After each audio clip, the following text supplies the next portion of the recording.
Mu mawulire genkuleetedde ate amalala be bavubuka oba abasajja abambala t-shirts za President Yoweri Kaguta Museveni ne babeera ng'ate bazza emisango ssaako okubba abantu. Byonna mbikuleetedde era omusaaso wange y'abirina. Eno ya nnakumu nsaba wabeewo antaagingira President Museveni, wabeewo antaagingira General Damulira n'abantu abakwasaganya ku nsonga za security, internal affairs, Mwami Otafiire n'abalala.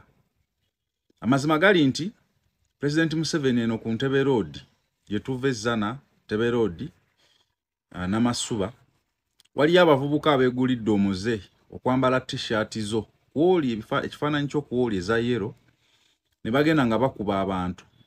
Babakuba misana ttuku kwegamba t-shirt zo yafuuse nga immunity. Gamba kyafuuse nti kye kibataasa oba kye kibalaga nti kati bwe bazambala babeera balina entitlement, babeera balina mandate okutambula nga bakuba abantu ne bababba misana. Ku lunaku lwa independence kyannumye nnyo, that's why I did not even celebrate independence. Balina abavubuka babiri be baakubye wano ku Bata ku Kiddendejje.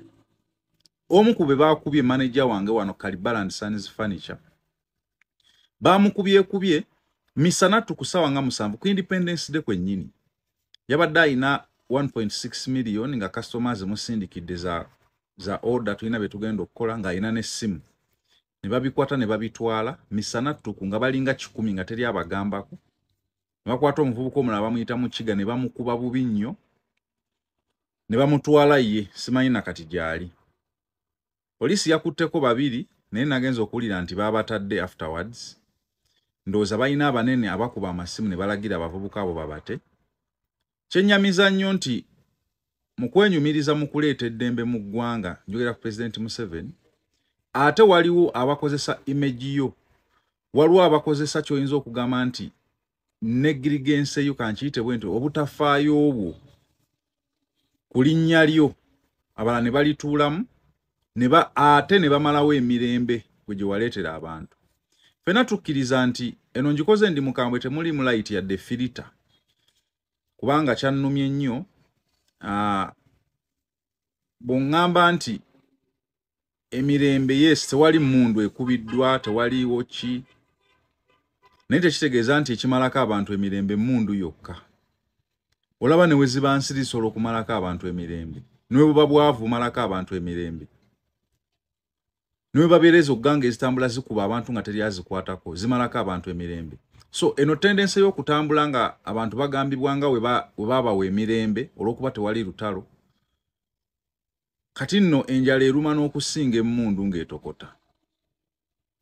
Omuntu bw'akusangaawo n'akukuba n'atakwatibwako kiruma kisinga n'emmundu ng'etokota. Ati si wali oweerwanako n'ogaa nange kanjifune emuddizi.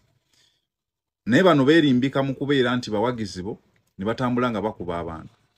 Ngenda kusaba omuntu antambulize vidiyo eno etuuke kuba NRM abamobilizer.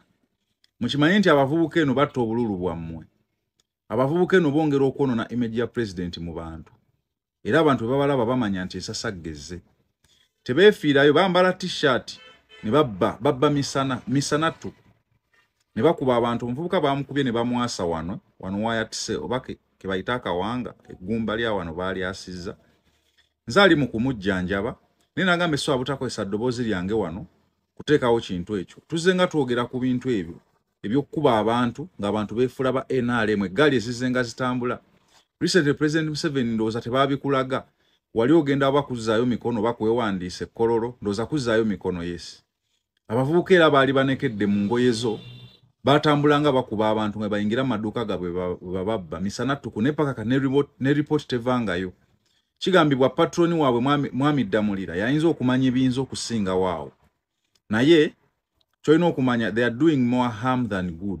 Mubakozesa oba oli awo kuba commission zammwe ze mutuukirize no ku ground ze mwandiyagadde okutuukiriza nga mukozesa ba safety personnels. Naye olw'okuba nti babeera mu uniform nti image ejja kufaanana bubi kati mwasazeewo kwambaza abavubuka abo matishaati mubawe immunity eyo mubawe mandate eyo okukuba abantu nga we baagala nga tebagambwako. Singa tunaayimuka ne tustandinga ne tugamba we tubasanga tubakoleko mujja kugamba nti abantu bakoze ataka ku bawagizi ba President Museveni era n'okubasiba mu basibe bateekeko n'emisango eminene ddala. so nsaba mu taking up action before ng'omulwadde tannaba kusamba ddagala.